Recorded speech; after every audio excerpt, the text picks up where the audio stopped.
T minus 100. Roger, Atlas Control. This is 1134. Check for green. id Software is a company known not just for their games, but also for their important technological developments in video games that helped pave the way for other advancements in the industry. Many of the technological developments came from the company's co-founder and lead programmer John Carmack. Before resigning from the company in 2013, he supervised the development of Rage, an ambitious game featuring multiple gameplay elements, and the first to run on the id Tech 5 engine. Developed by id Software and published by Bethesda Softworks, Rage was released for iOS in November 2010, and PC, PlayStation 3, and Xbox 360 in October 2011. For this review, I played the PC version. If you decide to play Rage on PC, you should be aware the game is known for some technical issues, most of which should be apparent from the get-go based on my own experience, so I would suggest looking up some tweak guides if you run into any problems. Now let's take a look at Rage and see what it's all about.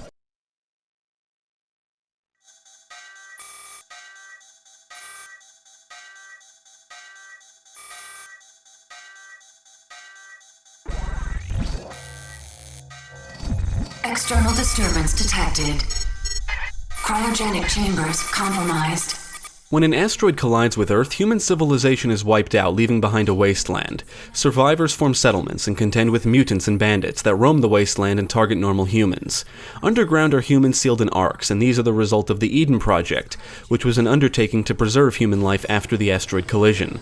The story opens with Nicholas Rain, a former Marine, emerging from his ark after it was damaged. He meets up with settlers and learns of the Authority, a powerful organization looking for ark survivors for an unknown purpose. After that, the plot becomes predictable. You know, a lone survivor becomes a hero to the poor settlers, joins the resistance, and fights the man, that kind of thing. The voice cast is comprised of some notable talent like Nolan North, Phil Lamar, Tara Strong, Steve Bloom, even John Goodman. But unfortunately, they're wasted on uninteresting characters. It's a shame because the visual world building, atmosphere, and tone make for a creepy and mysterious world that would otherwise be interesting if the narrative was more compelling.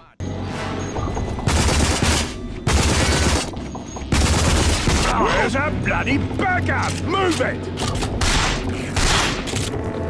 Now, I've beaten Rage twice before, and even after playing through it a third time after all these years, my opinions on it have not changed. Rage tries to do a lot of things, and it only does one thing really well, and that's gunplay. Everything else feels half-assed. It's a first-person shooter, it's a car combat game, it's a racing game, and I guess I would say it's an open-world game, or at least it appears to try to be. You get to run around and shoot enemies with a cool arsenal of weapons and drive weaponized vehicles to combat wasteland threats, and get around the world faster. Nick emerges from the Ark wearing an Ark suit, and you eventually get to swap it out with something more appropriate so the Authority can't easily identify him as an Ark survivor. You will get to buy armor upgrades for better protection, and you have a defibrillator that can be used to revive yourself after losing all your health. Rage does come with a multiplayer component featuring both vehicular combat and co-op missions, but I didn't get a chance to try them.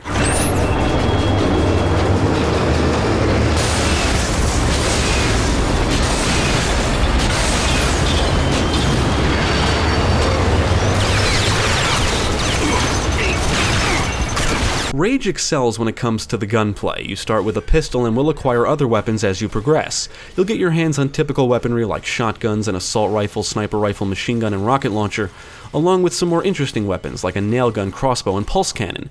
They all have a nice kick to them when firing, and some of them can be upgraded. In addition to being simply satisfying, what really makes the gunplay interesting and fun is the enemy behavior and ammo types. Foes will run around and take cover, but they'll also duck and weave and appear as if they're trying to dodge your shots. And enemies like mutants will run along walls and jump around all over the place, and the animations are excellent. Enemies will stumble after being shot, downed enemies can still fire at you. A good blast will send bodies flying, and of course you can turn foes into gibs and even blow their heads off.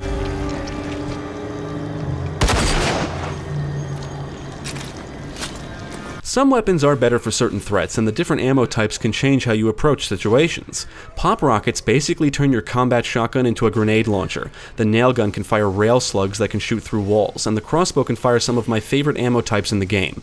It can fire electro bolts to not only electrocute enemies, but also electrify water to kill multiple foes at once. It can also fire mind control bolts that let you control enemies and blow them up. But best of all, it can fire dynamite bolts that will stick to foes before exploding.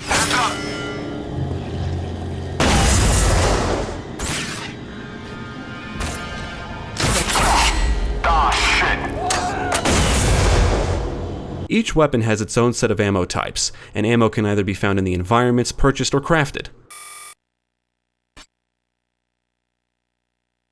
Rage does feature crafting, and you'll need resources to craft items. You can acquire resources in the environments and by looting dead bodies. Resources include ammo, cash, junk, materials, and components. Many of the items you can craft act as supplies that can aid you in combat. Supplies can also be found and purchased, and some of them can be upgraded with schematics. You can heal yourself with bandages, deploy sentry guns, bots, and RC bomb cars, and blow through certain locked doors with lock grinders. Supplies also include throwable items like grenades and the awesome wing stick, a boomerang-like device that can take down most enemies in a single hit. They're great for when you get overwhelmed, or mutants in particular, which can sometimes be hard to shoot. You need something, stranger? Well, Dan's run into some trouble again, I see. The story will take you to a few settlements or towns throughout the world where you can interact with NPCs, buy and sell items, play games for money, and access your garage. You'll acquire several vehicles throughout the story which are stored in your garage. The bigger settlements include races, and winning them rewards you with racing certificates which can be spent on vehicle upgrades and themes or paint jobs. You can participate in combat and non-combat races, time trials, and rally races that have you trying to reach rally points before your opponents. On the normal difficulty, the racing is pretty lackluster thanks to predictable AI and virtually no depth. All you really need is the engine upgrades to go faster, and then you can easily win the races. On higher difficulties, enemy vehicles in the Wasteland are more aggressive, and the racing is more challenging. You don't have to participate in the races if you don't want to, but it is one way to earn certificates for vehicle upgrades. Another way to earn them is to speak with specific NPCs who will reward you with certificates, among other things, for destroying enemy vehicles in the Wasteland.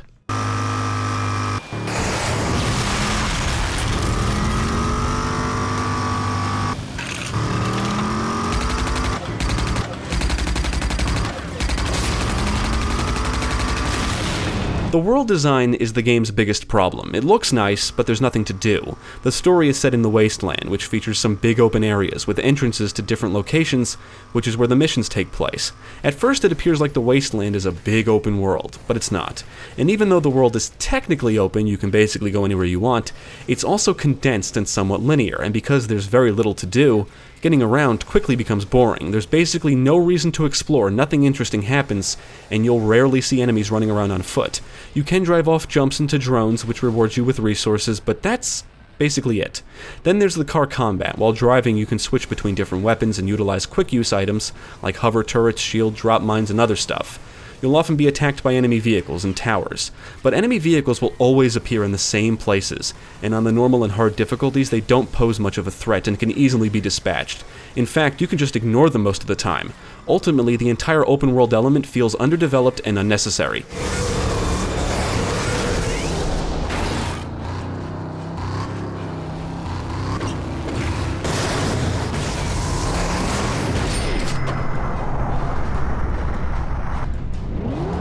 Now, mission objectives will have you retrieving things, killing enemies, or assisting NPCs.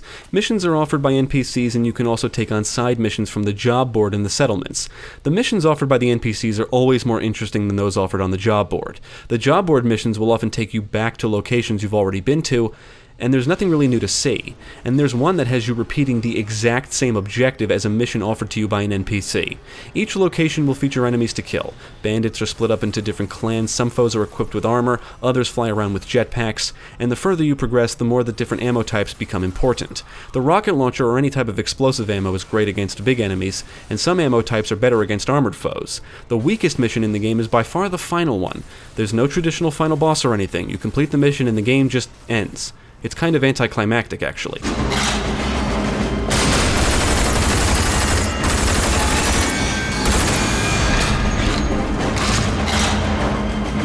The mission locations are one of Rage's highlights. They're mostly linear, and the resources would be your incentive to explore the rooms and areas off the beaten paths. Each location is different, but they're all consistent in conveying a creepy and mysterious atmosphere.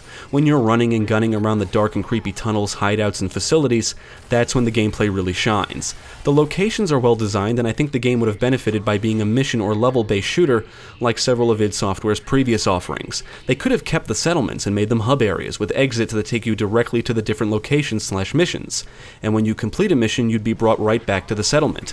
As you progress through the story, you'll unlock the locations as scenarios that can be played separately from the campaign, so you can play through them again without having to drive anywhere.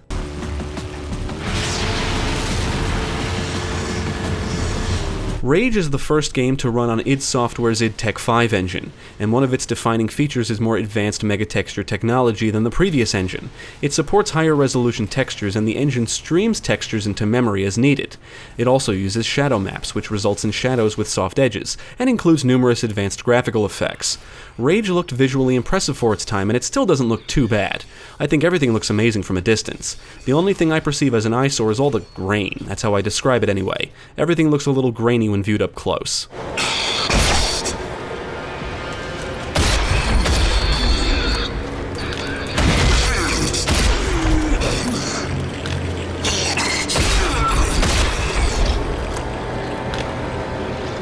I've played this game on multiple computers since its release, and one thing I always have to do when playing the PC version is tweak it, otherwise I experience frequent frame rate dips, stuttering, and texture loading. The stuttering in particular can be rampant to the point of making the game unplayable. If you do some research, you will see these issues are common, even on higher end systems. You can find numerous articles and guides with different configuration settings and instructions on how to tweak the game to improve the performance. I would recommend starting with the game's PC Gaming wiki page. Now this time I installed it on an SSD, but still experienced technical issues. My main goal was to eliminate the stuttering, and thanks to a Steam guide I was able to reduce it significantly. I put a link to the guide I used in the description below. I still experienced some frame rate dips and occasional stutters, but it was usually when I was traveling around the Wasteland. The game performed very well in mission locations. Pop-in was still noticeable and the texture loading was pretty rampant, but it was playable and smooth for the most part.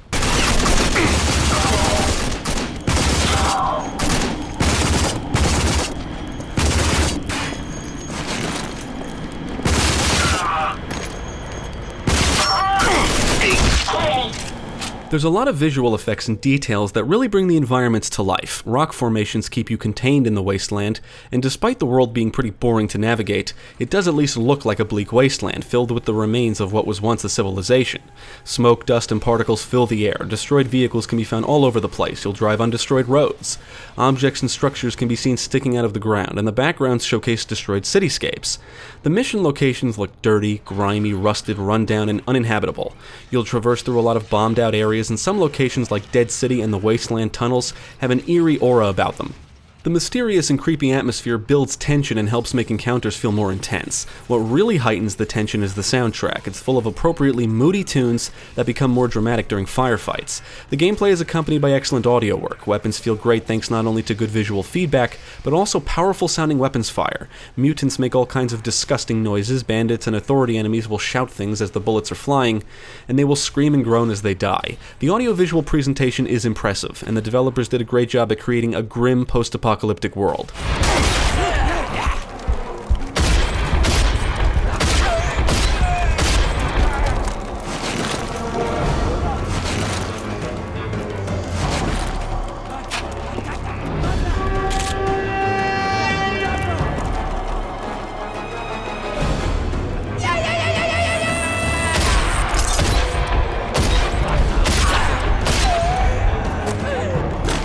I've been a fan of id Software since my experiences with Wolfenstein 3D and the original Doom in my younger days, and with the exception of Doom 3, I feel their first-person shooters are top tier when it comes to gunplay, and Rage is no exception. The gunplay is what sticks out in my mind and is why I've played through it more than once, and that's literally the only reason. To put it bluntly, everything else about Rage kinda sucks.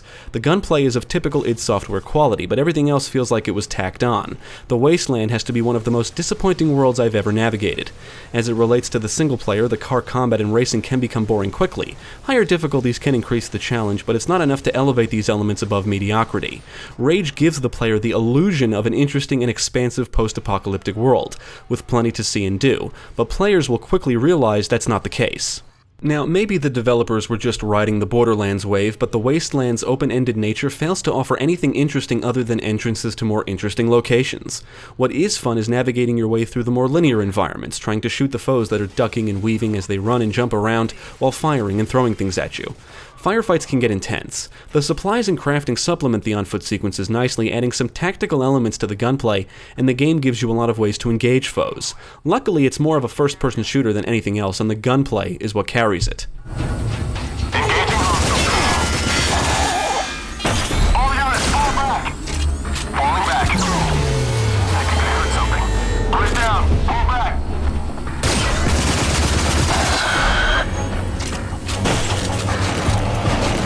Despite its issues, I would recommend Rage, and for two reasons. One, the gunplay is phenomenal, and two, you can get it for pretty cheap nowadays as of this review. Ultimately, Rage excels at being a shooter, and it could have been a lot better.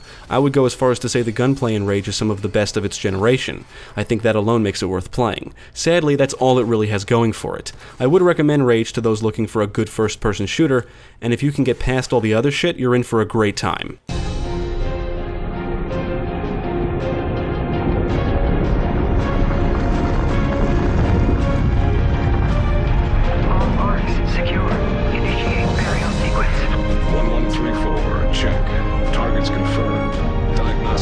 Complete, and our personnel entering stasis.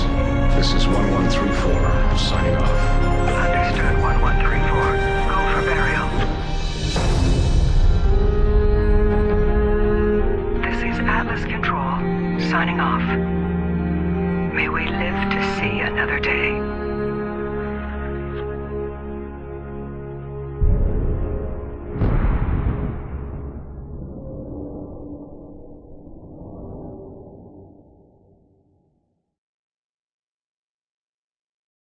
Thank you for watching. If you enjoyed this video, check out the rest of our channel, follow us at the links below, and you can also support us on Patreon. If you're interested in more gaming content, check out our friends over at Gamecast.